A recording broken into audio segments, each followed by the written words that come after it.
సత్యాన్ని ప్రకటించడానికి వీరు అనేక మందిని తన శిష్యులుగా, యేసుక్రీస్తు వారి శిష్యులుగా తయారు చేయాలి. అనేక మందికి సర్వప్రపంచానికి సువార్తను ప్రకటించాలి. అపోస్తల కార్యాల గ్రంథం రాయడానికి గల కారణం ఏంటంటే ఆ సంఘము స్థాపించడము, స్థాపించబడినటువంటి సంఘంలోకి ఆ ప్రభువుని ఎరగినటువంటి అనేక అన్యజనులను వాటిలోకి ఆహ్వానించడం. ఈ సంఘంలో చేర్చబడిన వీరు మనమందరం కూడా ఎవరమంటే అన్యజనులమే, యోధా ప్రజలము కాదు, ఇజ్రాయేల్ ప్రజలము కాదు. గమనించండి, దేవునికి దూరవత్సులుగా జీవిస్తున్నటువంటి మన బ్రతుకులను దేవుడు ఉద్ధరించడానికి తన శిష్యులకు అప్పగిస్తున్నటువంటి పరిచర్య ఏదైతే ఉందో ఆ పరిచర్య సంఘస్థాపన. ఇక్కడ అది ప్రాముఖ్యంగా మనం చూస్తాం. సంఘస్థాపన కొరకు అవసరమైతే వారి ప్రాణం పెట్టినంతగా వారిని సిద్ధపాటు చేశారు. ఏం చేశారు చెప్పండి? ఈ 40 దినాలు అవసరమైతే వారి ప్రాణమే పెట్టినంతగా వారిని ఏం చేశాడు? సిద్ధపాటు చేశారు. అంతకుముందు ఆ సిద్ధపాటు లేదంటే ఎంత మాత్రం కూడా లేదు. ఎందుకంటే ఉదాహరణ ఎవరిని తీసుకోవచ్చు? పేతురు గారిని ఎందుకు తీసుకోవచ్చు అంటే ఇక్కడ నేను రాశాను, ఈయన యేసు ప్రభు శిష్యులో ప్రధానుడు. ఈయన ప్రధానుడు అని ఎందుకు అనగలము అంటే, యేసు ప్రభు శిష్యుల్లో ప్రధానులు ఎంతమంది అంటే, యేసు ప్రభు వారిని తన శిష్యులు అడిగారు, అయ్యా పరలోక రాజ్యంలో ఎవరు గొప్పవారంటే ఆయన ఏమన్నాడు చెప్పండి? ఆయన ఏమన్నాడు? గొప్పవారు అనేది ఎవరు లేరు.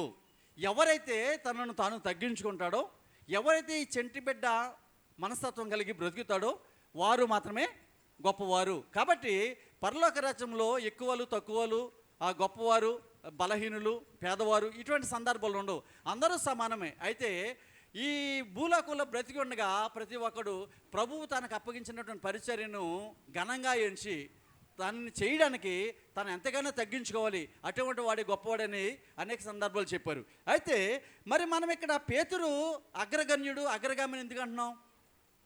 పేతురు అగ్రగామి అనడానికి గల కారణం ఏంటి చెప్పండి? ఇక్కడ ఈ నూతన నిబంధన గ్రంథంలోని సువార్తల్లో యేసుక్రీస్తు శిష్యుల ప్రస్తావన వచ్చినప్పుడల్లా, అంటే ఎప్పుడైనా యేసుక్రీస్తు వారి యొక్క శిష్యుల పేర్లు ప్రస్తావించినప్పుడల్లా మొట్టమొదటిగా ఎవరి పేరు వస్తుంది? పేతురు పేరు వస్తుంది. ఉదాహరణకి మనం చూడండి, ఎక్కడ చూడగలం? మత్తయి సువార్త 10వ అధ్యాయం 2వ వచనం చదవండి ఒకసారి. ఇప్పుడు రండి బైబిల్కి దగ్గర రండి. మత్తయి సువార్త 10వ అధ్యాయం 2వ వచనం ఏమనగా మొదట పేతురు అనే మాటను చూస్తాం. తర్వాత మార్కు శుభవార్త 3:16 చూడండి. మార్కు శుభవార్త 3:16 చదవాలి. వారెవరనగా పేతురు అనేటువంటి సందర్భం చూస్తాం. లోకా శుభవార్త 6:14 చూడండి. లోకా శుభవార్త 6:14 త్వరగా. ఆయన ఎవరికి పేతురు అని మారుపెట్టి, ఆయన పేరు సీమోను పేతురు అనమాట.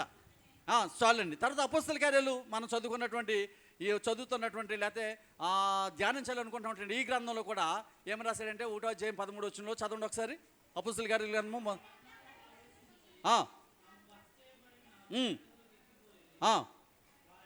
వారెవరనగా పేతురు. గమనించండి, ఈ సందర్భాల్లో బైబిల్లో ఒకటి కంటే ఎక్కువ సార్లు 2 సార్లు వ్రాయబడినప్పుడు దాన్ని చాలా ప్రామాణికంగా తీసుకోవాల్సిన ఆవశ్యకత మనకు ఉంటుంది. కానీ ఈ పేతురు అనేటువంటి విషయంలో మొట్టమొదటిగా తన పేరునే ప్రస్తావించడం మనం చూస్తున్నాం. ఎన్ని సందర్భాల్లో? సుమారుగా 4 సందర్భాల్లో 4 గ్రంథాల్లో మనం చూస్తున్నాం. 4 సందర్భాలు 4 గ్రంథాల్లో మనం చూస్తున్నాం. అందుచేత ఈయనను మనం కొంచెం ప్రధానుడిగా ఎంచవచ్చు. అంత మాత్రమే కాకుండా చూడండి, ఇంకా క్రీస్తు అనే మాటను మనం చూసినప్పుడు కొరింథీయులకు రాసిన మొదటి పత్రిక 10వ అధ్యాయం 4వ వచనంలో ఏమని ఉదాహరించాడు? ఆత్మ సంబంధమైన ఒకే పానీయము పానము చేసిరి, ఏలే అనగా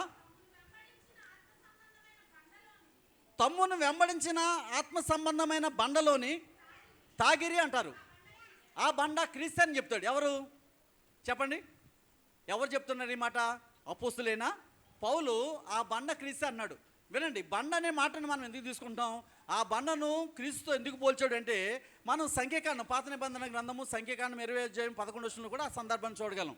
సంఖ్యాకాండము పాత నిబంధన పరిచయ భాగం సంఖ్యాకాండం 20:11 వచ్చును చదువుతాం.